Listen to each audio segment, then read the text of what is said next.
നമസ്കാരം. News one middle ഈസ്റ്റിലേക്ക് സ്വാഗതം. ആദ്യം പ്രധാന വാർത്ത. മാസപ്പിറവി ദർശിക്കാത്തതിനാൽ നാളെ ഈദുൽ ഫിത്തർ ആയിരിക്കില്ലെന്ന് ഒമാൻ ഒഴികെയുള്ള GCC രാജ്യങ്ങളുടെ യോഗം. നാളെ മാസപ്പിറവി ദർശിച്ചാൽ സാക്ഷ്യം നൽകാൻ സൗദി സുപ്രീം കോടതിയുടെ ആഹ്വാനം. കുവൈത്തിൽ ആദ്യ പുതിയ പാർലമെന്റ് സമ്മേളനം ആരംഭിച്ചു. മർസൂഖ് അൽ ഖാനിം പുതിയ സ്പീക്കർ. UAE കൊർഫുകാർ കടലിൽ കുടുങ്ങിക്കിടക്കുന്ന സിംഗപ്പൂർ എണ്ണക്കപ്പലിലെ 2 മലയാളി ജീവനക്കാർ പുറത്തിറങ്ങിയത് ചികിത്സയ്ക്ക് വേണ്ടി. സിറിയയിൽ പോരാട്ടം രൂക്ഷമാകുന്നു. വിമതസേന 12 ഗ്രാമങ്ങളുടെ നിയന്ത്രണം പിടിച്ചെടുത്തു. അലപ്പോയിലെ സൈനിക വിമാനത്താവളവും വിമതരുടെ കയ്യിലേക്ക്. ഈജിപ്തിൽ സിനായി മേഖലയിൽ മക്ബറകൾക്കും ദർഗകൾക്കും നേരെ തീവ്രവാദി ആക്രമണത്തിൽ 2 മക്ബറകൾ പൂർണ്ണമായും തകർന്നത് പ്രവാചക അനുയായികളുടേതെന്ന് കരുതുന്ന മക്ബറകൾ. വിശദമായ വാർത്തകളിലേക്ക്. സിറിയൻ വിമോചന സേന പോരാട്ടം രൂക്ഷമാക്കുന്നു. സിറിയൻ വിമോചന സേന അലപ്പോ നഗരത്തിനടുത്തുള്ള സൈനിക വിമാനത്താവളം പിടിച്ചെടുത്തു. ഇന്നലെ നടത്തിയ പോരാട്ടത്തിൽ 12ഓളം ഗ്രാമങ്ങൾ വിമോചന സേന പിടിച്ചെടുത്തിരുന്നു. ശനിയാഴ്ച വിമോചന സേനയും സിറിയൻ സൈന്യവും തമ്മിൽ നടന്ന ഏറ്റുമുട്ടലിൽ 19 പട്ടാളക്കാരും 12 വിമോചന സേനാ അംഗങ്ങളും കൊല്ലപ്പെട്ടു. പ്രസിഡന്റ് ബഷാറുൽ അസദിന്റെ ജന്മനഗരമായ ക്വാർദേഹയിലും പോരാട്ടം ഇപ്പോൾ രൂക്ഷമാവുകയാണ്. 2011 ആരംഭിച്ച സിറിയൻ വിമോചന പോരാട്ടത്തിൽ ഇതുവരെ 10,000-ലധികം പേർ കൊല്ലപ്പെട്ടതായാണ് കണക്ക്. അതേസമയം കൂടുതൽ ഇസ്ലാമിക ഗ്രൂപ്പുകളും സിറിയൻ വിമോചന സേനയുടെ ഭാഗമായതായാണ് റിപ്പോർട്ട്.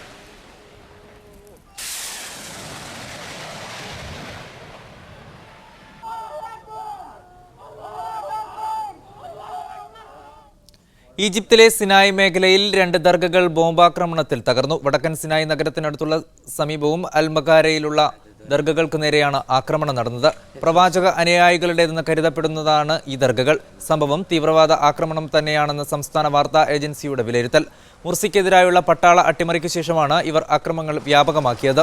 സുനായ് കേന്ദ്രീകരിച്ചുള്ള തീവ്രവാദികൾ മുമ്പേ തന്നെ ദർഗകൾക്കും മക്ബറകൾക്കുമെതിരെ ആക്രമണങ്ങൾ നടത്തിയിരുന്നു. മുഹമ്മദ് മുർസി അധികാരത്തിലെത്തിയതിനെ തുടർന്ന് ഇവർ സൈന്യത്തിനു നേരെ നടത്തിയ ആക്രമണങ്ങളിൽ ഇതുവരെ 40ഓളം പേർ കൊല്ലപ്പെട്ടിട്ടുണ്ട്. UAE വിദേശകാര്യമന്ത്രി Sheikh Abdullah bin Zayed Al Nahyan ഈജിപ്തിലെ പ്രധാനമന്ത്രി ഡോക്ടർ ഹാഷമം അൽ ബബ്ലാവിയുമായി കൂടിക്കാഴ്ച നടത്തി. നിലവിലുള്ള രാഷ്ട്രീയ സ്ഥിതിഗതികൾ ഇരുവരും ചർച്ച ചെയ്തു. ഈജിപ്തിലെ പ്രതിസന്ധിക്ക് പരിഹാരം കാണാൻ UAE ഉൾപ്പെടെയുള്ള രാജ്യങ്ങൾ തിരക്കിട്ട നീക്കങ്ങളാണ് ഇപ്പോൾ നടത്തിവരുന്നത്.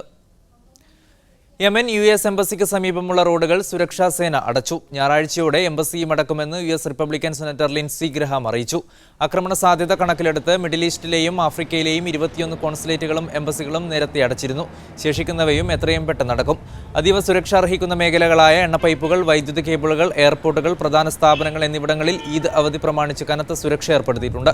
കഴിഞ്ഞ വർഷം സെപ്റ്റംബറിൽ നടന്ന ആക്രമണത്തിൽ US അംബാസഡർ അടക്കം 3 പേർ മരിച്ചിരുന്നു.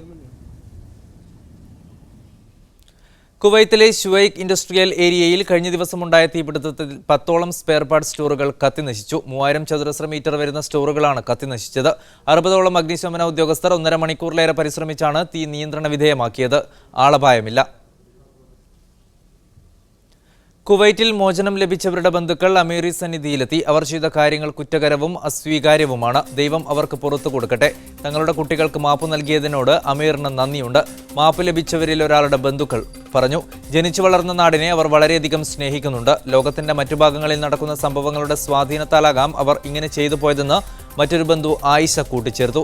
ദൈവം എല്ലാവരെയും നേർവഴിക്ക് നയിക്കട്ടെ എന്ന് അമീർ ആശീർവദിച്ചു. റമദാൻ അവസാന 10ന്റെ ഭാഗമായി കഴിഞ്ഞയാഴ്ചയായിരുന്നു അമീർ തന്നെ അധിക്ഷേപിച്ചവർക്ക് മാപ്പ് നൽകിയത്. കുവൈറ്റിൽ 14ാം പാർലമെന്ററി അമീർ ഉദ്ഘാടനം ചെയ്തു. മർസൂഖ് അൽ ഖാനിമാണ് പുതിയ സ്പീക്കർ. അമീർ ഷെയ്ഖ് സബാ അൽ അഹമ്മദ് അൽ സബാഹിന്റെ ഉദ്ഘാടന പ്രസംഗത്തോടെയാണ് 14ാമത് കുവൈത്ത് നിയമസഭയുടെ പ്രഥമ സമ്മേളനത്തിന് തുടക്കമായത്. മുതിർന്ന പാർലമെന്റ് അംഗം ഹമദ് അൽ ഹർഷാനിയുടെ അധ്യക്ഷതയിലായിരുന്നു സഭാ നടപടികൾ ആരംഭിച്ചത്. തുടർന്ന് നടന്ന സ്പീക്കർ തെരഞ്ഞെടുപ്പിലൂടെ 36 വോട്ടുകൾ ലഭിച്ച മർസൂഖ് അൽ ഖാനം സ്പീക്കറായി തെരഞ്ഞെടുക്കപ്പെട്ടു. മുൻ സ്പീക്കർ അലി അൽ റാഷിദിന് 18 വോട്ടുകളും റൗലാൻ അൽ റൗലാന് 8 വോട്ടുകളും ലഭിച്ചു. സലഫി പ്രമുഖനായ അലി അൽ ഉമൈറും മത്സര രംഗത്തുണ്ടായിരുന്നെങ്കിലും വോട്ടൊന്നും ലഭിച്ചില്ല. പാർലമെന്റ് ചരിത്രത്തിൽ ആദ്യമായാണ് സ്പീക്കർ സ്ഥാനത്തേക്ക് 4 മത്സരാർത്ഥികൾ മാറ്റുരച്ചത്.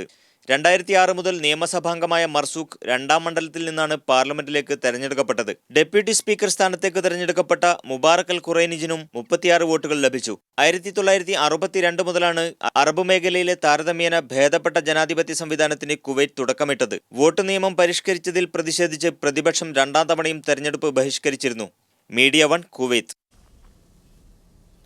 മാസപ്പിറവി നിരീക്ഷിക്കാൻ ഒമാൻ ഒഴികെ ഗൾഫ് രാജ്യങ്ങളിലെ ചന്ദ്രമാസ നിർണയ സമിതികളുടെ യോഗം ചേർന്നു. ഇന്ന് അസ്തമയ ശേഷം ശവ്വാൽ മാസപ്പിറവി എവിടെയും കണ്ടില്ലെന്ന് അധികൃതർ അറിയിച്ചു.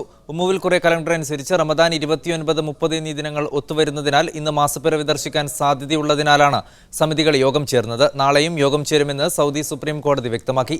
നഗ്നനേത്രം കൊണ്ടോ ടെലിസ്കോപ്പ് ഉപയോഗിച്ചോ മാസപ്പിറവി ദർശിക്കുന്നവർ തൊട്ടടുത്ത കോടതിയിൽ തങ്ങളുടെ സാക്ഷ്യം ബോധിപ്പിക്കണമെന്നും പ്രസ്താവനയിൽ പറഞ്ഞു. 1984-ൽ റമദാൻ 28 പൂർത്തിയാക്കി ശവ്വാൽ മാസപ്പിറവി പ്രഖ്യാപിച്ച സാഹചര്യം ആവർത്തിക്കുമോ എന്ന ചർച്ച ഗൾഫ് രാജ്യങ്ങളിൽ സജീവമായിരുന്നു. കനത്ത മഴയെ തുടർന്ന് കൊച്ചിയിലേക്കുള്ള വിമാനങ്ങൾ വഴിതിരിച്ചുവിട്ടത് ഗൾഫിൽ നിന്ന് നാട്ടിലേക്ക് തിരിച്ച നിരവധി യാത്രക്കാരെ വരച്ചു. Dubai, Sharjah air India express വിമാനങ്ങൾ തിരുവനന്തപുരത്തേക്കും ഷാർജ കൊച്ചി എയർ ഇന്ത്യ വിമാനം കോഴിക്കോട്ടേക്കുമാണ് തിരിച്ചുവിട്ടത്. മസ്കറ്റിൽ നിന്ന് പുറപ്പെട്ട jet Airways air India express വിമാനങ്ങൾ തിരുവനന്തപുരത്താണ് ഇറങ്ങിയത്. നാട്ടിൽ പെരുന്നാൾ ആഘോഷിക്കാൻ കുറഞ്ഞ അവധിക്ക് പുറപ്പെട്ടവരാണ് ഏറെ ബുദ്ധിമുട്ടിയത്. കൊച്ചി വിമാനത്താവളം താൽക്കാലികമായി അടച്ചതിനാൽ പകരം കോഴിക്കോട്ടേക്ക് പറക്കാൻ വിദേശ വിമാന കമ്പനികൾക്ക് ഇന്ത്യൻ ഏവിയേഷൻ അതോറിറ്റി അനുമതി നിഷേധിച്ചതായി പരാതി. കോഴിക്കോട് വിമാനമിറക്കി റോഡ് മാർഗം യാത്രക്കാരെ കൊച്ചിയിലെത്തിക്കാൻ എമിറേറ്റ്സ് ഉൾപ്പെടെയുള്ള വിമാന കമ്പനികൾക്ക് അതോറിറ്റി അനുമതി നൽകിയില്ല. ഇതേ തുടർന്ന് 600-ലധികം യാത്രക്കാരാണ് ദുബായ് വിമാനത്താവളത്തിൽ കുടുങ്ങിപ്പോയത്. വൈകുന്നേരം 3:30-നും രാത്രി 9:45-നും പുറപ്പെടേണ്ട എമിറേറ്റ് വിമാനങ്ങളിലെ 692 യാത്രക്കാർ ഇപ്പോഴും ദുബായ് വിമാനത്താവളത്തിൽ കഴിയുകയാണ്. ദുബായ് മെട്രോയിൽ യാത്ര ചെയ്യാൻ മുൻകൂർ പണമടച്ച് ഉപയോഗിക്കുന്ന നോൾ കാർഡുകൾ രൂപം മാറ്റാൻ ഒരുങ്ങുന്നു. ക്രെഡിറ്റ് കാർഡായും ഡെബിറ്റ് കാർഡായും വിവിധ ആവശ്യങ്ങൾക്ക് ഉപയോഗിക്കാൻ കഴിയും വിധം നോൾ കാർഡിനെ പരിഷ്കരിക്കാൻ ഒരുങ്ങുകയാണ് RTI. Emirates National Bank of ദുബായുമായി സഹകരിച്ചാണ് നോൾ കാർഡുകളെ ക്രെഡിറ്റ് ഡെബിറ്റ് സംവിധാനമുള്ള കാർഡാക്കി മാറ്റുന്നത്. നിലവിൽ ദുബായ് മെട്രോയിലെ യാത്രയ്ക്ക് പുറമെ RTIയുടെ ബസ്, വാട്ടർ ബസ് എന്നിവയിൽ യാത്ര ചെയ്യാനും പാർക്കിംഗ് ഫീസ് അടയ്ക്കാനുമാണ് നോൾ കാർഡുകൾ ഉപയോഗിക്കുന്നത്.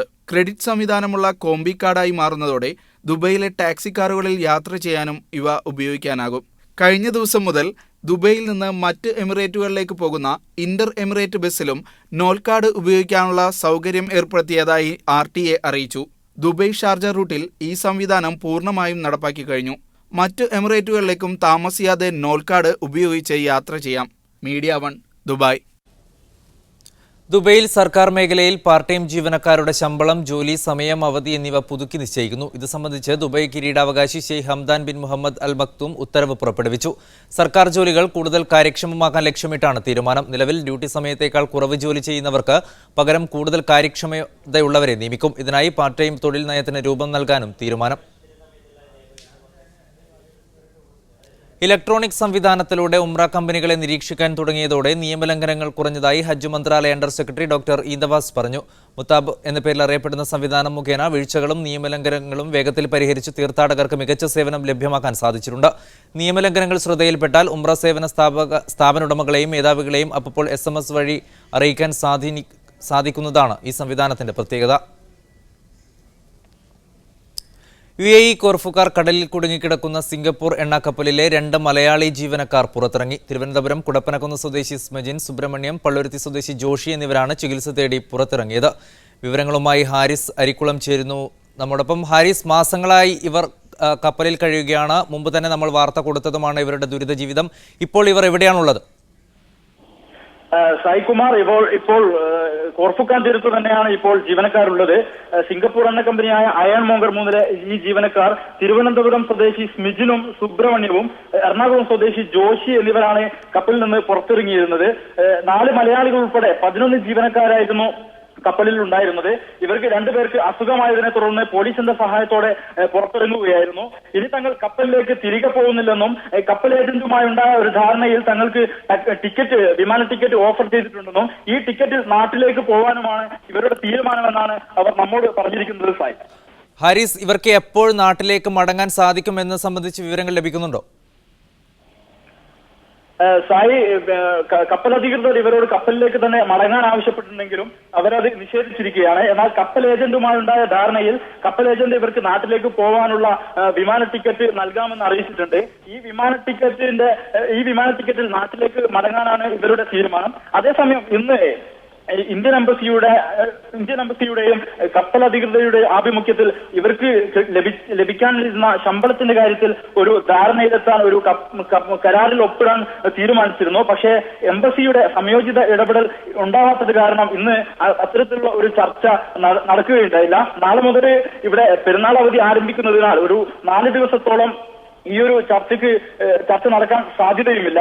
അതുകൊണ്ട് തന്നെ ഈ ജീവനക്കാർക്ക് 4 ദിവസം നിയമവിരുദ്ധമായി UAE നിൽക്കാൻ സാധിക്കുകയില്ല. അതുകൊണ്ട് തന്നെ നാളെ തന്നെ പറ്റുമെങ്കിൽ ഈ ഓഫർ ചെയ്തിരിക്കുന്ന ഈ ടിക്കറ്റ് നാട്ടിലേക്ക് മടങ്ങാനാണ് ഇവരുടെ. കടലിൽ കുടുങ്ങിക്കിടക്കുന്ന സിംഗപ്പൂർ എണ്ണ കപ്പലിലെ 2 മലയാളി ജീവനക്കാർ പുറത്തിറങ്ങി. വളരെ പെട്ടെന്ന് തന്നെ ഇവർക്ക് നാട്ടിലെത്താൻ സാധിക്കും. അതിന്റെ നടപടികൾ ആരംഭിച്ചതായാണ് ഹാരിസ് അരിക്കുളം നൽകുന്ന വിവരം.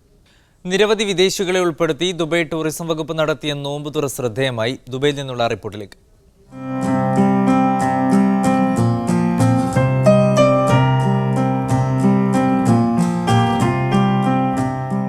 യൂറോപ്യൻ രാജ്യങ്ങളിൽ നിന്നുള്ള വിദേശികളെ ഉൾപ്പെടുത്തി നടത്തിയ നോമ്പുതുറ എല്ലാ അർത്ഥത്തിലും ഏറെ വ്യത്യസ്തമായിരുന്നു. അറബ് ലോകത്തിന്റെ സംസ്കാരവും ഇസ്ലാമിന്റെ സന്ദേശവും പകർന്നു നൽകാൻ ഉദ്ദേശിച്ചായിരുന്നു ദുബായ് ടൂറിസം വകുപ്പ് ഇത്തരമൊരു നോമ്പുതുറക്ക് നേതൃത്വം നൽകിയത്. The main purpose is to bring people from different nationalities, different religions, different backgrounds, bring them all together peacefully so we can learn about each other, learn about different cultures and traditions and show them that we are all the same and at one point. നോമ്പുതുറ സമയമാവുന്നതിനു മുമ്പേ തന്നെ നിരവധി പേർ Dubai heritage ക്ലബ്ബിൽ നോമ്പുതുറക്കായി എത്തിയിരുന്നു. നോമ്പുതുറക്കെത്തിയ അതിഥികളുമായി സംവദിക്കുവാനും സംശയങ്ങൾ തീർക്കുവാനും അതിഥികൾക്ക് പ്രത്യേകം അവസരവും നൽകി. ഏറെ സന്തോഷത്തോടെയാണ് എല്ലാവരും നോമ്പുതുറക്കെത്തിയത്. It's really interesting for us because we've lived in Dubai for a long time and it's a really interesting opportunity for us to learn a little bit more about local culture and so that we can understand a little bit more about the history of the place in which we live. വിഭവസമൃദ്ധമായ നോമ്പുതുറയ്ക്ക് ശേഷം അതിഥികൾക്ക് പള്ളിയിൽ നമസ്കാരത്തെക്കുറിച്ച് മനസ്സിലാക്കുവാൻ നമസ്കാരങ്ങളിൽ പങ്കെടുക്കുവാനുള്ള അവസരവും ഒരുക്കിയിരുന്നു. എല്ലാ വർഷവും Dubai tourism വകുപ്പ് നടത്തുന്ന ഈ ഇഫ്താറിൽ പങ്കെടുക്കുവാനായി മാത്രം ദുബായിലെത്തിയവരായിരുന്നു മിക്കവരും. Media 1 Dubai. നോമ്പിലൂടെയും പ്രാർത്ഥനയിലൂടെയും വിശ്വാസികൾ മാനസിക വിശുദ്ധി ആർജിക്കുന്ന മാസമാണ് റമദാൻ. എന്നാൽ അതുമാത്രമല്ല, നമ്മുടെ ഉള്ളിലെ സർഗവാസനകളെ വളർത്താനും റമദാനിൽ അവസരമുണ്ടെന്ന് തെളിയിക്കുകയാണിവർ. കശ്മീരിൽ നിന്നുള്ള കാഴ്ചയിലേക്ക്. റമദാനിലെ പുണ്യദിനങ്ങളിൽ ഇവർ ഒരുമിച്ച് കൂടിയിരിക്കുന്നത് ചിത്രം വരയ്ക്കാനാണ്. അതിനും റമദാനുമായി ബന്ധമുണ്ട്. ഇവർ വരയ്ക്കുന്ന ചിത്രങ്ങൾ റമദാനെക്കുറിച്ചാണ്. തങ്ങളുടെ ഭാവനയിലെ റമദാനെ വരകളിലും വർണ്ണങ്ങളിലും പകർത്തുകയാണ് കുട്ടികൾ.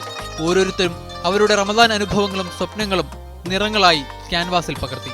മതമൂല്യങ്ങൾ ആഴത്തിൽ മനസ്സിലാക്കാനും ഇത്തരം പരിപാടികൾ ഉപകരിക്കുമെന്ന് മത്സരത്തിൽ പങ്കെടുത്ത വിസ അഭിപ്രായപ്പെടുന്നു. हम लोगों ने जो पेंटिंग मैं इस वक्त बना रही हूँ उसके लिए मैंने बहुत सारा बुक्स कंसल्ट किए, वेबसाइट्स कंसल्ट किए और मैंने थोड़ा सा अपने आप को टाइम दिया ये फील करने के लिए कि कैसा फील होता है हमें रमज़ान में.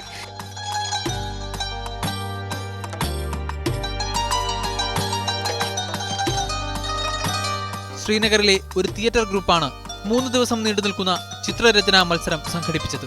ജമ്മു കാശ്മീരിലെ വിവിധ സ്കൂളുകളിൽ നിന്നുള്ള കുട്ടികൾ പരിപാടിയിൽ പങ്കെടുത്തു.